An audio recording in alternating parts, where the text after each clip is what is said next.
Shocky's the face. That's our mascot, Right. right? Right. Hey guys, how's it going? Justin Shock Therapy, and we're gonna do another live feed. Obviously, we're doing it right now, but today's live feed is completely centered around billet race racks versus stock, the goods, the bads, how we build this stuff. So throw some questions at us as to maybe how we do it, why we did it, anything you want to throw at us on the outside. We'll try to get to you at the end of this if it's not race rack related, okay? So let's head over to Lauren's area where we assemble all the race racks.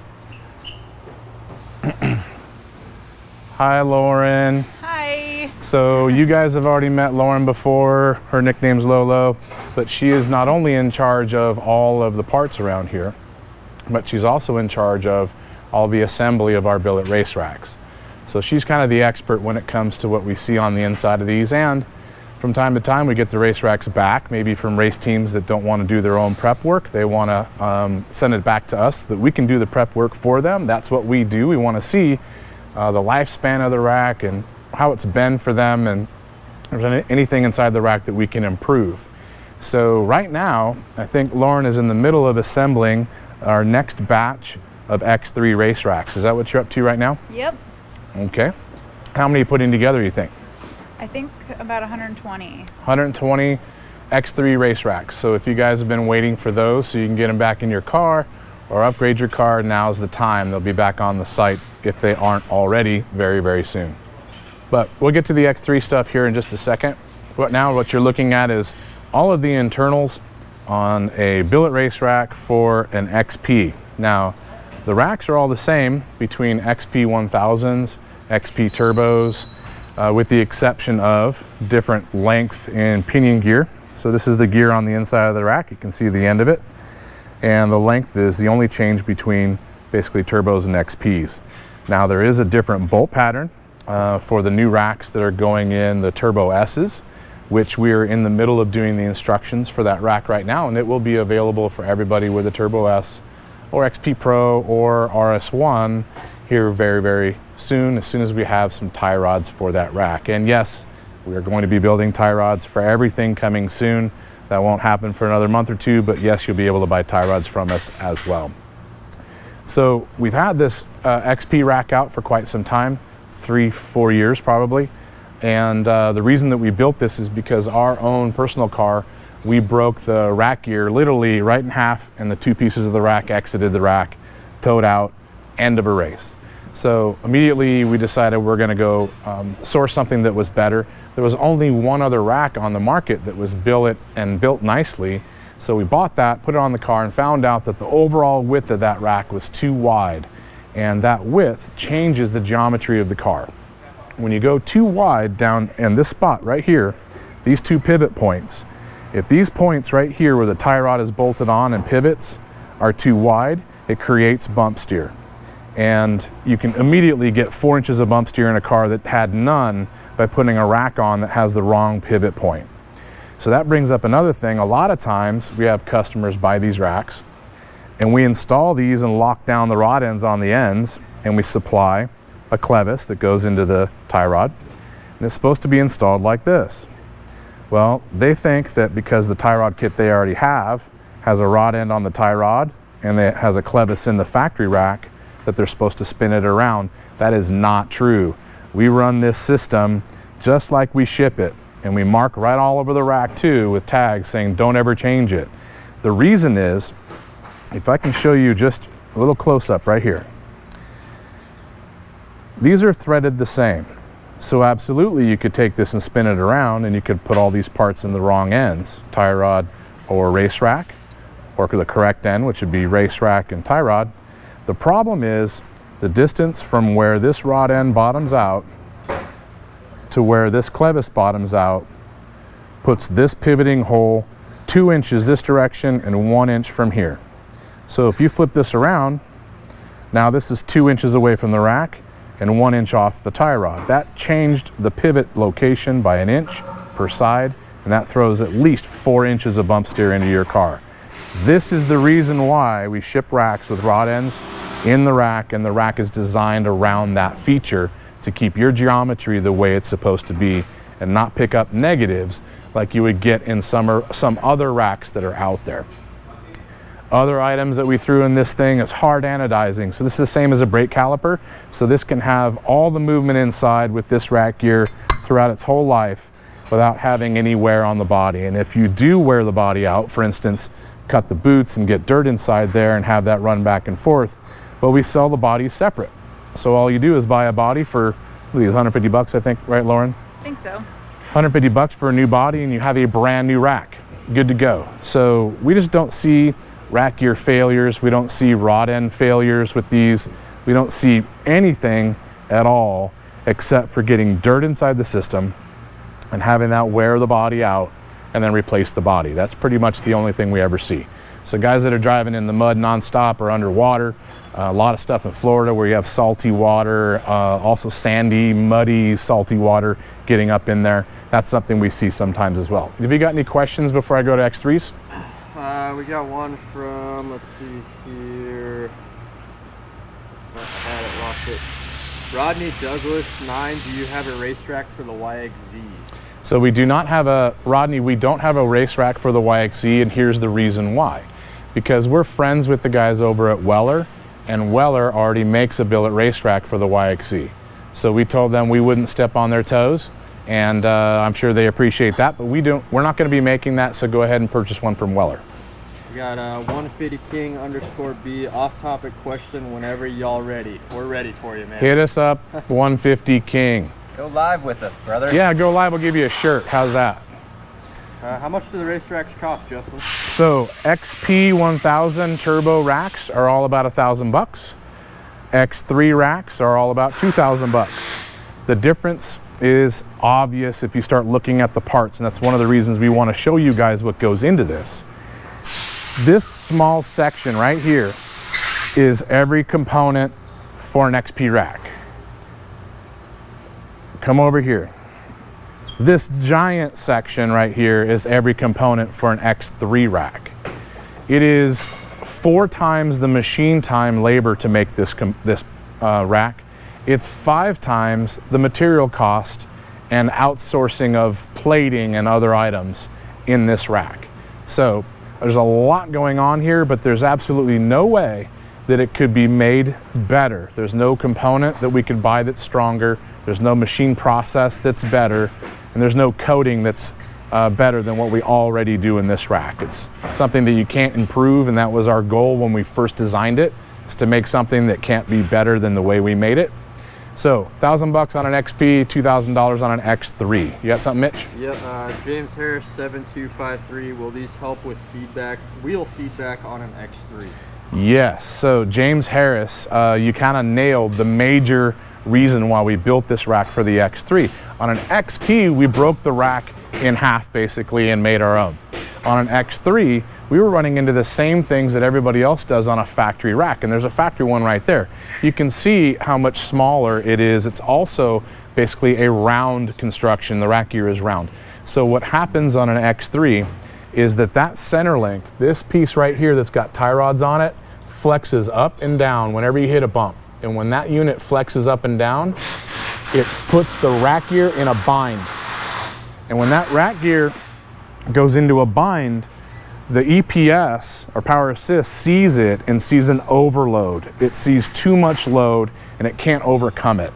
The EPS goes into fail-safe mode and shuts itself off for 35 milliseconds.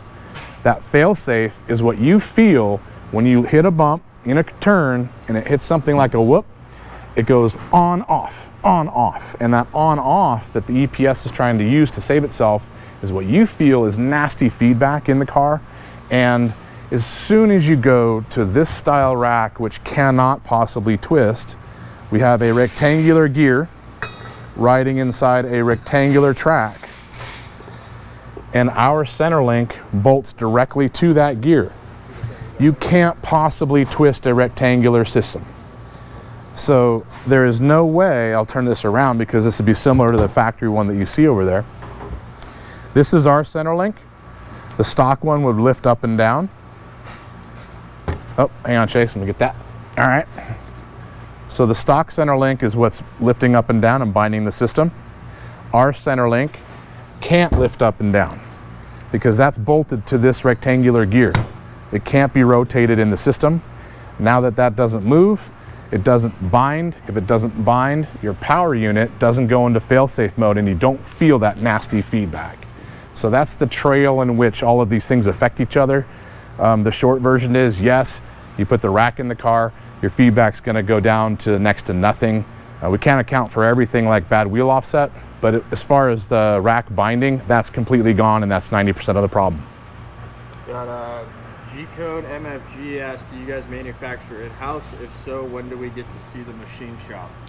Great question. We manufacture everything in-house. The only thing that we sub out when it comes to these racks is the anodizing or the plating on the rack gears, which is a bath. If you guys know anything about that, this bath finish that's on this rack gear does not rust.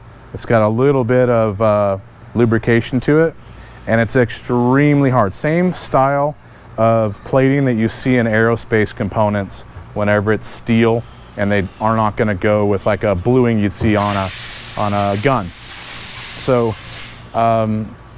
back to his question, we make everything in-house. We are going to go ahead and show you guys our CNC shop later on this week. We just had to do a little bit of cleaning before we show you. Also, we're kind of in the middle of moving because the CNC shop is moving to our race shop, and we've only got 2 machines over there now. We're moving basically 2 machines per week. So we're going to show you the original shop with just a few machines in it. Give us another 2 weeks after that, we'll show you the new shop with all the machines in it, and we'll go through the whole process of CNCs and how they work if you don't already know. Lorenzo B1246, yes, we are open right now. Yes, if we're open. Oh, Lorenzo B, yes, sir, we are open. We have not stopped. We have military contracts and other things that allow us to stay open. As a matter of fact, Phoenix started opening up some of the restrictions last week, so we don't have to wear face masks anymore, and that's why you see everybody around here has got their pretty faces on the camera. But we are here. He also, the same guy, Lorenzo B, wants to know, will it work with Weller Racing products? He's talking about the racks. So, now I don't know, the question was, do these work with Weller Racing products? I assume you're talking about tie rods, yes. As long as you're running our rod end in the rack versus putting the clevis in the rack. Never put the clevis in the rack. I'm not sure all the other parts that they make when it comes to X3s, but since our rack is designed around the factory system, I'm sure everything would coincide and work fine. This is a good one here. Don Singer 7, on an X3 racetrack, will water and or mud get past the thin metal cover over the bronze bushing, particularly during pressure washing? Okay, so the question is, will water or mud get past this cover? And we're talking about this stainless steel cover on the front right here during pressure washing. So your answer in short is yes. These racks are water resistant, they are not waterproof. So if you take this and put it underwater, water can get inside this area behind the plate. Now, we purposely put more grease in the rack than it needs so that as the system is cycled, that grease comes in behind this contact patch and kind of has a grease seal so that the amount of water that could get in there is going to be minimal. Now, the reason that we do that is that you can't put an O-ring between these two parts. So underneath here is a bronze guide. This guide is designed to wear out on purpose through time so that when you want to do a full rebuild on the rack, all we do is put a bronze guide in it and don't have to do bodies. But the seal that we're talking about is between the bronze guide and this stainless steel slider. The gap right here is 0.02 of an inch that we set up in this rack. So right now I can't even move this plate. I can barely flick it. So these two parts are touching each other all the time. With a little bit of grease in here, you should be able to go thousands of miles without issues. If you're gonna park the car underwater, do some mud bogging, and that's all you do, then I would suggest that you either send the rack back to us a little bit quicker than that so we can go through it, or if you're mechanical, go ahead and take the rack apart, put it back together, clean it with new grease. We would prefer to do it ourselves so that we can keep track of the racks and exactly what's happening. But if you're competent, like a lot of the race teams are, some of those guys are going through the rack every 1,000 miles just to look at it. But all the teams that we deal with have just taken it apart, greased it, put it right back together, haven't even replaced any parts for those guys yet. So hopefully that answers your question. I got one for Lauren here. Left R23, do you give a law enforcement discount by chance? So Left R23 asked if you give, Lauren, if you give a law enforcement discount. Yes, 10%, and for military as well. All right, that's a heck of a discount for you guys. We try to take care of our first responders, and no matter what, if you call the shop, I'll give you a discount code that you can use. Just got to do me a favor and prove that you're working with fire or police. Got a lot of guys sneak in, try and get under that. Got another one here from James Harris 7253. How much do you charge to install a racetrack on an X3? Good question, Mitch. You know the hours? We might have Jason on that one. Ask Jason really quick. Hey, I'm going to answer your question in just a second, but basically your question was how much do we charge to install an X3 race rack at this moment? I think it's 2.5 hours. Hey, Mitch, is it 2.5 hours? Yeah, it's about $200. Don Singer 7, at what point is it noticed to be replaced or repaired? So Don Singer's question is, at what point do you notice or feel that the rack should be replaced or repaired? If you're talking about a stock rack, then you will notice this center link moving up and down. If you literally just jack the car up, you know what? Let's go over to one of these stock cars really quick, okay, Chase? Let's do it. So hang a left. I'm going to show you guys what to look for. We'll be right back. So come on in here, Chase, and I want you to film this center link straight where I'm at, looking sideways, okay? And I'm looking for this air gap right here, so you might have to be a little bit to the right. I got it. Okay. So I don't know anything about this car. I have no idea how many miles are on it, but watch this. I'm just going to shake the tire. See that center link rocking vertically? I don't care about the back and forth, okay? That's okay. But watching it go vertical, okay, that vertical, I just moved the tire 2 inches. And that's what you're feeling when that vertical movement is in the center link, that the tires are kicking back and forth and you get a ton of feedback. So as soon as you find that you've got movement, jack the car up, shake the tires back and forth. If you can see that center link moving, you need to start preparing to swap racks. Your life is going to get a lot better when you put the new rack in there and have none of that movement at all. STR Tuning asked, will you guys be building steering quickeners in the future? STR Tuning asked if we're building steering quickeners in the future. No, we're not. 2 reasons why we don't do steering quickeners. 1, there are already quickeners on the market, so we don't want to build parts that everybody else is already building. 2, we don't feel that a steering quickener in desert or dune use is a good idea. It's too quick. It's easy to overcompensate at 50 mile an hour and up. Also, it's a ton of load. So if it's a 2-to-1 quickener, it's going to basically cut the power steering assist in half. So you're going to have a really heavy steering. Quickeners are great for short course. Lucas Oil, that kind of driving where it's full lock to full lock, quickeners are great for that, but there's not very much market for that in our opinion, and somebody already builds it. So let's look at parts again. Pre-runner Blazer asked, do you have a rack for the Razor Turbo S? Yes, it is coming, my friend. It is coming. So the question is, do we have a rack for a Turbo S? Yes. We've actually got this rack already in a Turbo S, and we're doing the instructions right now. So give us, Chase, actually you're the person I should ask. When are the instructions done for a Turbo S? I will say we will have those done by the end of the week, realistically within the next couple of weeks. Okay, so on the site. What Chase said is that he's going to have instructions done by the end of the week. Let me just translate Chase speak into reality. Reality is about 3 weeks from now, we'll probably have that video done so you can look for the rack at that point. Yes, no, maybe so. The Desert Rat 83 asked, those look like some cool cars in the back. The Black Razor Turbo looks the best. Maybe a close-up. I'm guessing Desert Rat, you own this car. Why don't you sign on and go live with us right now so we can talk about your car.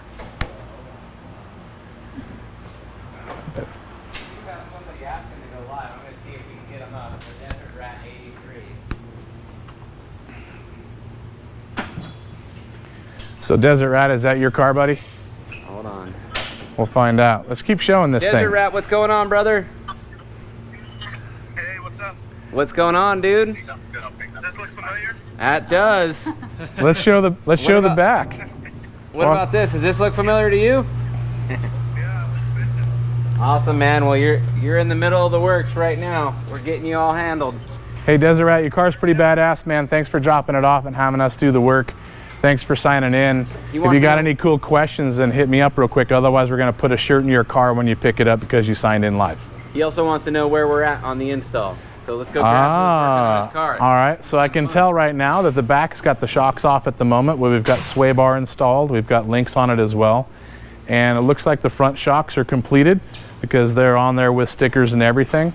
The guys are kind of busy into it, man. I'm not sure if I'm going to stop them from doing what they're doing, but it looks like we're probably 2/3 of the way through a shock job on yours. All right, man. Well, we're inside here getting you all handled. What size shirt are you, brother? Probably a double X. All right, man. We'll get you taken care All right, of. T-shirt in your car today. We got you. Hey, there's the other car right there. You got another one? Yep, right there. This All one? right.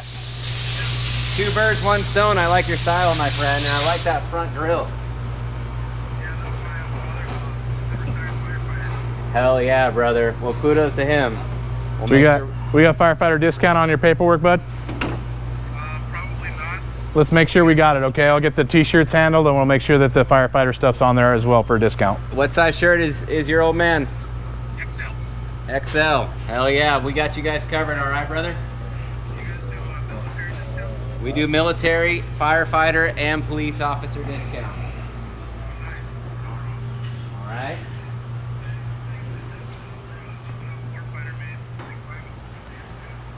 We're always excited to help them out. Now, I don't know if you know this, but quite a few people in our shop that work for us have fire in their blood, and I mean their families. Ernie's got 4 firefighters in his family. One's retired, his dad, and a couple others that are floating around the shop too. So it holds a special place in our heart. Nice. Thanks, guys. We'll see you soon. Thanks, man. Take it easy. Bye, bye. All right, you guys have any more questions about race racks or any questions for Lauren since she's nice enough to stop building these and talk to us about it? That pretty much covers the racetrack thing. I got. Okay, sorry, I got one more here. Chase R UAE, does rack clears most aftermarket lower arms like S3 or CT works? Okay, so our race racks clear every aftermarket lower arm. There was a point in time where our rack did touch the CT Raceworks boxed lower arm. We were finding that one set of arms cleared, another set of arms didn't. So it was just barely where it was touching, and a little bit of movement here and there made all the difference whether it hit or not. If you look at this end cap, it's on the back side here. This used to be square. Now it's got a nice shape to it, kind of looks like Route 66. The reason is that arm used to come up and grab this corner on the bottom. So we knocked in as much clearance to that corner as we can. So now our rack clears all of those aftermarket arms that you just mentioned. So that off-topic question from 150 King B says, I have a Max. Majority of the time I drive with 1 passenger, but I do have a full 3 passengers a lot of the time. Do I tell you guys to build shock/spring set for 4 people or 2? So the question is, do we set up your car, spring and internals, differently if you've got 1 person, 2 people, or 3 people all the time? If you run, we want to set the car up for what you do the majority of. So if 75% of the time you have 3 people, we want to set up for that. We don't want to set it up for 2 people if you're only going to run 2 people 10% of the time and have a full load the rest of the time. So yes, let us know what you have in our complete checklist for springs, and also when we do the internal work on the cars, we're going to get all the information from you on the passenger weights, driver, passenger, and people in the back. We'll set up the spring kit and the internals to compensate for that. Pick the one that you do the most. That's what we want to hear. Real quick here, just wanted to give a big shout out to Where Is Waldo, Stevo714. And we had a question here, when do you guys come out to Phoenix? We are in Phoenix, North Phoenix. So the question is, when do we come out to Phoenix? We're here all the time. This is our spot, man. North Phoenix, Deer Valley Air Park. You can check our address on the website.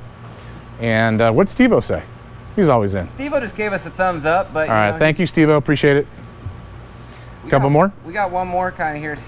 Steering brace versus a shock therapy rack. 5,000 or 500 versus 2,000. Which is the best for the weekend warrior? So I assume what you're talking about is the brace for the X3 rack. So brace for X3 rack.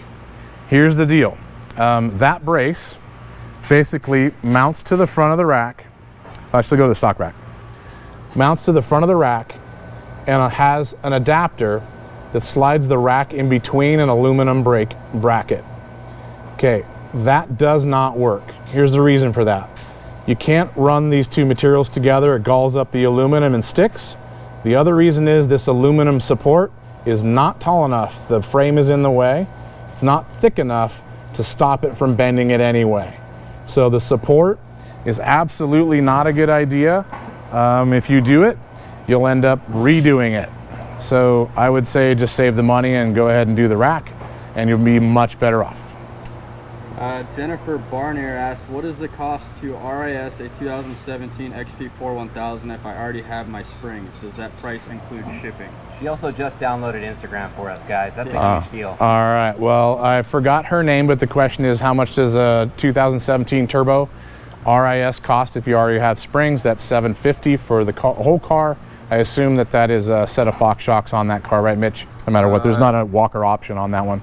Either way, it'd be $750 for all 4 shocks.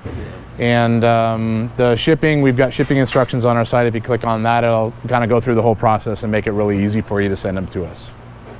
Don Singer 7 X3 Racetrack bump steer adjustment. How much movement up and down on the adjuster is equal to what bump steer? 1 notch is equal to what?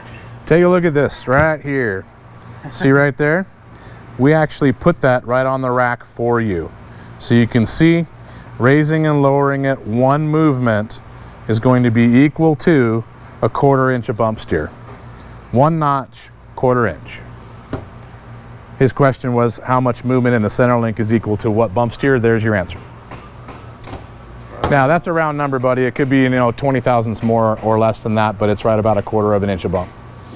We got a AA Overland. Does the Fox Live Valve upgrade work with the stock XX suspension, or are the kits only working on certain applications? They will. The question is, does the IQS work on a factory XX suspension? Yes. It works beautifully on the factory suspension. You do not have to have tuning. You don't have to have a spring kit. You don't have to have long travel. You can run that IQS on any setup or any one setup, and it's going to adjust it perfectly on the fly. Don Singer 7 says you guys are both awesome. Thank you. Lauren is more awesome than me. No. Let me tell you, she works her ass off all day and she makes this stuff absolutely perfect. It's super OCD, which is like the greatest place when it comes to having that and when assembling racks, because our racks, we really do spend a lot of time making sure that they're perfect. If you guys don't have any more questions, we're going to go back to work. I skipped lunch and I'm kind of hungry anyway. I'm about to get hangry. So thanks for tuning in. Appreciate it. Make sure you guys sign in. We'll give you a t-shirt. Tomorrow we're going to have another one, probably the rest of the week. And eventually we're going to do a race shop tour, and we're going to do a CNC shop tour. One more question. Steve's mom is here. I just want to say hi to Steve's mom. Mama fuck. And Hi, Steve's mom. I'm glad you tuned in. Hub City 09, are we hiring? We are not hiring right now, but what we are doing is keeping every one of our employees throughout all this crazy time, no matter what. So thanks for tuning in, you guys. We'll see you tomorrow. If you have any questions on any of our products, call us at 623-217-4959. If you want to take a look or purchase any of our products, go to the website, shocktherapist.com.